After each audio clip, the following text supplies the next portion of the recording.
Bienvenue, bonjour à tous. Une ordonnance pour réglementer la concurrence en Côte d'Ivoire. Cette décision a été prise hier lors du Conseil des ministres supervisé par le président de la République, Alassane Ouattara. Cette mesure, qui vise à préserver le pouvoir d'achat des populations, découle de la mise en œuvre du programme social du gouvernement. La dengue ressurgit en Côte d'Ivoire et cela malgré la vaste campagne de démoustication initiée en 2017 par les autorités sanitaires. 78 cas confirmés et 2 décès dans le district d'Abidjan. Les communes concernées sont Abobour, Bingerville et Cocody. Annonce faite hier par le ministère de la Santé et de l'Hygiène publique au cours d'une conférence de presse tenue à l'Institut national de l'hygiène publique de Trècheville. Autre actualité, les assises régionales de l'Union internationale des télécommunications sur les statistiques des technologies de l'information et de la communication pour l'Afrique se sont achevées hier dans le district d'Abidjan. Environ 10 pays africains ont participé aux travaux. Ils veulent se doter ainsi d'une banque d'indicateurs pour mieux évaluer l'impact des TIC sur leur développement économique et social. On en parle avec Lanciné Bakayoko.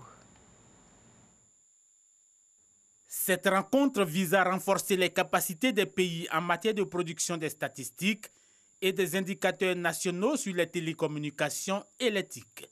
Sont concernés les experts chargés de collecter ou de produire de telles statistiques dans les ministères, les agences de régulation ainsi que les bureaux nationaux de statistiques. Les statistiques sont un outil indispensable d'aide à la décision et constituent indéniablement un levier très important pour un développement durable.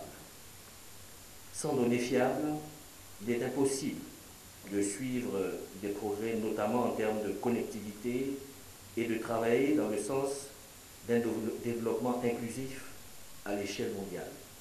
Pour ce qui concerne la Côte d'Ivoire, le niveau de maturité numérique s'améliore d'année en année. En témoigne la hausse régulière de la valeur de son index de développement. En effet, la valeur de l'index de développement de la Côte d'Ivoire est passée de 1,80 en 2013 à 3,14 en 2017.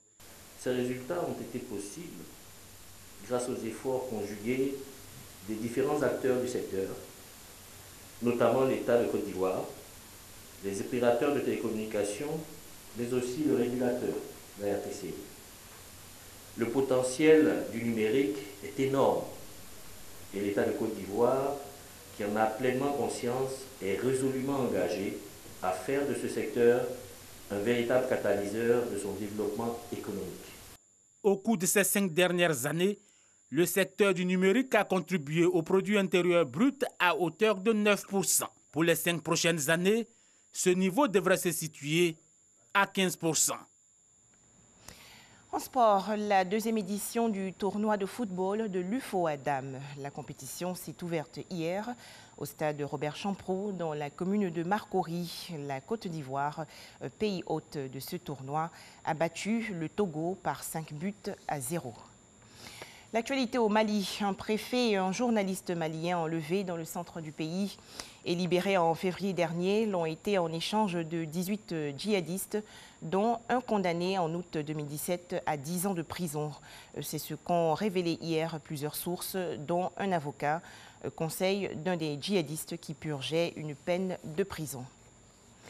Les Togolais ont réclamé pendant 18 mois, à travers des manifestations parfois violentes, des réformes politiques. Hier, mercredi 8 mai, les députés togolais, après une longue plénière, ont voté. La réforme constitutionnelle a été adoptée. Le nombre de mandats présidentiels est donc limité à 2 pour une même personne. La législature passe de 5 à 6 ans, renouvelable 2 fois. Un député togolais pourra donc passer 18 ans dans l'hémicycle. Enfin, 1 an après le retrait américain de l'accord sur le nucléaire iranien, la République islamique annonce à son tour suspendre certains de ses engagements. Cet accord conclu par Téhéran et les grandes puissances en 2015 avait permis la levée des sanctions économiques internationales imposées à l'Iran. Et en contrepartie, ce pays avait accepté de limiter son programme nucléaire. Voilà, merci de nous avoir suivis. 13h, le journal.